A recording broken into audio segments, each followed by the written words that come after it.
یہ دیکھنے کے لیے کہ کہیں یہ وہی بچہ تو نہیں ہے کہ جس سے مجھے ڈرایا جاتا رہا ہے.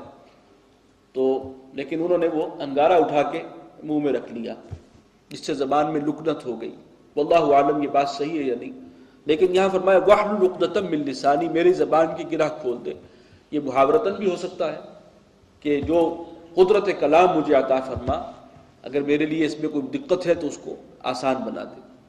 یفقہوا قولی، تاکہ وہ میری بات سمجھ سکے. واجعل لی وزیرا من اہلی ہارون اخی، اور میرے لیے میرے اپنے گھر والوں میں سے ایک وزیر، ایک معاون مقرر فرما دے، اور وہ ہارون ہے کہ جو میرا بھائی بھی ہے. یعنی اس کام میں مجھے اس کو میرے ساتھ شریک فرما، اور وہ بھی گویا کہ اس کو بھی رسالت اسی حوالے سے اللہ تعالیٰ نے عطا کر دی، ہارون کو بھی علیہ السلام. اشدد بہ ازری، اور پروردگار اس کے ذریعے سے میری کمر کو مضبوط کر. واشرکہ فی امری، اور شریک کر دے اسے میرے اس کام میں، یہ جو اتنا بڑا ایک پروجیکٹ مجھے دیا گیا ہے، بہت بھاری ذمہ داری. کئی نسبحک کثیرا، تاکہ ہم مل کر تیری تسبیح بیان کریں، زیادہ سے زیادہ تسبیح کریں تیری کثرت کے ساتھ. ونذکرک کثیرا، اور ہم تیرا ذکر کریں کثرت کے ساتھ. انک کنت بنا بصیرا، یقیناً تو ہے ہمیں خوب دیکھنے والا، یعنی ہم ہر لحظہ تیری نگاہ میں ہیں. قال قد اوتیت سؤلک یا موسیٰ، فرمایا کہ تمہیں دے دیا گیا جو سوال تم نے کیا تھا اے موسیٰ، تمہاری درخواست اللہ نے منظور کی، تمہارے کہنے پر تمہارے بھائی ہارون کو بھی رسالت سے نواز دیا. وَلَقَدْ مَنَنَّا عَلَيْكَ مَرَّةً أُخْرَى، اور ہم نے تم پر ایک مرتبہ اور بھی احسان کیا تھا. إِذْ أَوْحَيْنَا إِلَىٰ أُمِّكَ مَا يُوحَىٰ، اب یہاں سے آگے وہ بچپن کے حالات، جن حالات کے نتیجے میں حضرت موسیٰ وہ مدین پہنچے تھے، جہاں سے واپسی پر یہ تجربہ اللہ نے کرایا ہے، ان کا بڑا خلاصہ یہاں پر آیا. لیکن تفسیر اس کی بہت عمدگی سے ہمارے سامنے آئے گی سورہ قصص میں جا کر، اس پہلے حصے کی، ان کی پیدائش سے لے کر اور مدین تک پہنچنے کے جو واقعات ہیں. خلاصہ یہاں پر ہے کہ اذ اوحینا الی امک ما یوحی، وہ یاد کرو جب ہم نے تمہاری ماں کے دل میں یہ بات ڈالی تھی، جو بات ہم نے ڈالی تھی. ان اقذفیہ فی التابوت، کہ اس کو ڈال دو اس بچے کو ایک صندوق میں. فاقذفیہ فی الیم، اور پھر اس صندوق کو ڈال دو دریا کے اندر. فلیلقہ الیم بالساحل، اور پھر یوں ہو کہ وہ دریا اس کو ڈال دے ساحل پر. اور پھر یاخذہ عدو لی وعدو لہ، اور اٹھا لے اسے وہ کہ جو میرا بھی دشمن ہے اور تمہارا بھی دشمن. یعنی فرعون، اس طریقے سے تم فرعون کے محل میں پہنچ جاؤ، میرا بھی دشمن ہے اور اس کا بھی دشمن. وَأَلْقَيْتُ عَلَيْكَ مَحَبَّةً مِّنِّي، اور میں نے ڈال دیا تھا تم پر اپنی طرف سے محبت کا ایک پرتو. یعنی جو دیکھتا تھا منموہنی صورت معصوم بچہ تو بالکل اس کا جو ہے وہ دل نرم پڑ جاتا تھا. اور اگرچہ فرعون کو یہ اندیشہ بھی تھا شروع میں کہ یہ وہی بچہ نہ ہو جس سے مجھے ڈرایا گیا تھا. اتنی تو بات سمجھ میں آ گئی تھی انہیں کہ کسی اسرائیل کے گھرانے میں سے کسی نے اپنے بچے کو بچانے کے لیے ایسا کیا ہے، ورنہ تو بچے قتل کیے جا رہے تھے اس وقت. تو یہ اندیشہ بھی تھا، لیکن وہ اتنا خوبصورت اور اتنا معصوم بچہ تھا کہ اس کا بھی دل اس پر آ گیا اور اس نے اپنے گھر میں رکھنے کا فیصلہ کر لیا. وَلِتُصْنَعَ عَلَىٰ عَيْنِي، اور تاکہ تو پرورش پائے میری نگاہوں کے سامنے. اِذْ تَمْشِي أُخْتُكَ فَتَقُولُ، جب تیری بہن چل رہی تھی اس کے ساتھ ساتھ، جب وہ صندوق بہہ رہا تھا دریا میں، تو وہ کہنے لگی هَلْ أَدُلُّكُمْ عَلَىٰ مَنْ يَكْفُلُهُ، کیا میں تمہیں پتہ بتاؤں ایسے لوگوں کا کہ جو اس بچے کی پرورش کر سکیں. تفصیل پڑھیں گے ہم سورہ قصص میں کہ وہ اس بچے نے جو ہے وہ کسی بھی دایا کا دودھ پینے سے انکار کر دیا محل میں. اور حضرت موسیٰ کی ماں کی جو بہن ہے وہ ساتھ ساتھ دریا کے کچھ فاصلے پر دیکھتی ہوئی جا رہی تھی کہ صندوق کہاں جاتا ہے، اور پھر وہ بھی پیچھے پیچھے وہاں پہنچ گئی. اور وہ بچہ ہے، موجود ہے، سب جمع ہیں، دودھ کسی کا پی نہیں رہا. تو اس نے کہا کہ میں آپ کو بتاؤں ایک ایسے گھرانے کا پتہ جو اس کی پرورش کر سکیں گے. اس طریقے سے اللہ تعالیٰ نے واپس ماں کی گود میں پہنچا دیا. فَرَجَعْنَاكَ إِلَىٰ أُمِّكَ، تو اے موسیٰ پھر ہم نے تمہیں لوٹا دیا تھا تمہاری ماں کی گود میں. کئی تقر عینها، تاکہ اس کی آنکھیں ٹھنڈی رہیں. ولا تحزن، اور وہ ماں جو ہے وہ غم نہ کھائے. وقتلت نفسا، اور تم نے ایک نفس کو قتل بھی کیا تھا. فنجیناک من الغم، تو پھر ہم نے تمہیں بچایا اس پریشانی سے.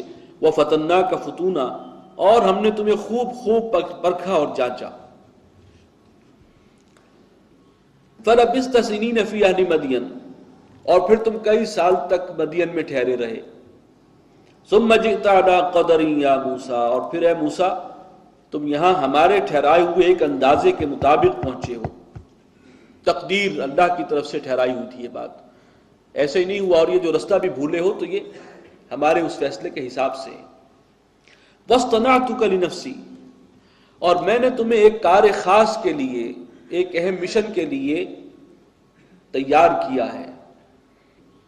یعنی اس کے لیے جو اسی فرعون کے گھر میں پلوانا اور اس طریقے سے اس کی پرورش کروانا، یہ سب کچھ جو ہے ایک بڑا کام ہے جس کے لیے اللہ تعالیٰ نے خصوصی طور پر انہیں تیار کیا ہے.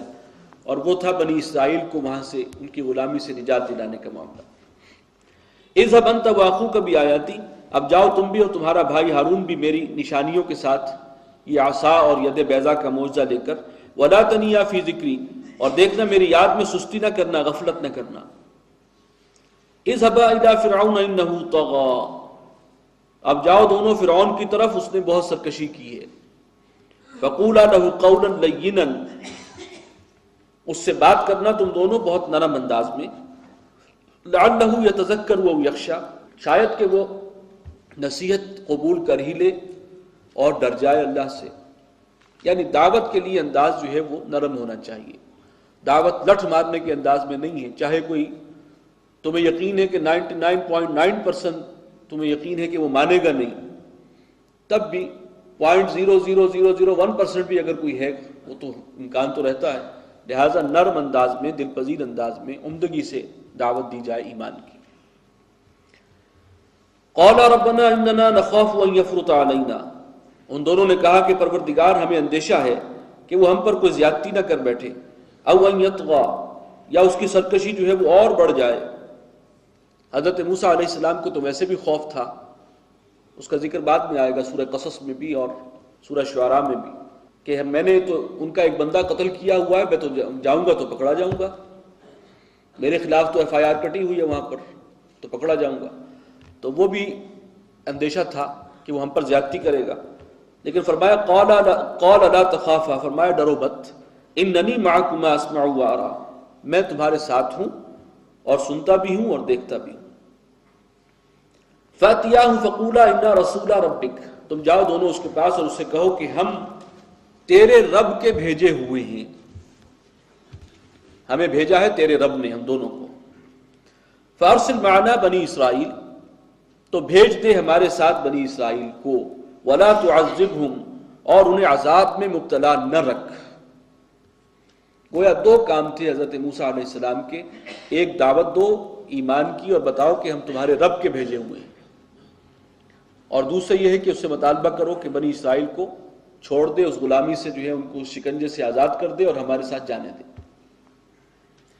قد جئناک بآیۃ من ربک، ہم آئے ہیں تیرے پاس نشانی لے کر تیرے رب کی جانب سے. والسلام علی من اتبع الہدی، اور سلام ہے اس پر کہ جو ہدایت کی پیروی کرے، سلامتی اس پر ہو، یہ دعا اس کے لیے ہے. انا قد اوحی الینا، ہم پر یہ بات وحی کی گئی ہے، ان العذاب علی من کذب وتولی، کہ یقیناً عذاب اس پر آئے گا کہ جو جھٹلائے اور منہ پھیرے، جو اس دعوت کو ٹھکرائے گا اس پر اللہ کا عذاب آئے گا. قال فمن ربکما یا موسیٰ، فرعون نے پوچھا کہ اے موسیٰ وہ تمہارا رب ہے کون تم دونوں کا جس کا تم نے ابھی ذکر کیا؟ قال ربنا الذی اعطى كل شيء خلقه ثم هدى، فرمایا کہ ہمارا رب وہی ہے جس نے ہر چیز کو اس کی صورت عطا کی ہے اور پھر رہنمائی بھی فرما دی ہے، ہدایت دی ہے. یعنی چیز بنائی ہے، صورت گری کی ہے، پیدا کیا ہے، اور پھر وہ کیسے میچورٹی کو، پختگی کو پہنچے گی وہ رستہ بھی بتا دیا. قال فما بال القرون الاولى، پھر اس نے ایک اور سوال کیا، اس نے کہا کہ یہ جو اگلی قوموں کا کیا حال ہوگا، ان کا کیا بنے گا جو ہمارے آباء و اجداد مر چکے ہیں. اب یہ اصل میں اپنے درباریوں کو قائل کرنے کے لیے اور حضرت موسیٰ علیہ السلام کی دعوت کا اثر کم کرنے کے لیے یہ سوال کیا کہ تم تو بتا رہے ہو کہ ہمارا رب ہے ایک، اور اگر ہم نے اس کی بات نہ مانی، ایمان نہ لائے تو عذاب آئے گا. یہ جو اگلے ہمارے آباء و اجداد جو مر کھپ چکے ہیں ان کا کیا بنے گا، ان کے پاس تو یہ تعلیمات نہیں آئی تھی. قال علم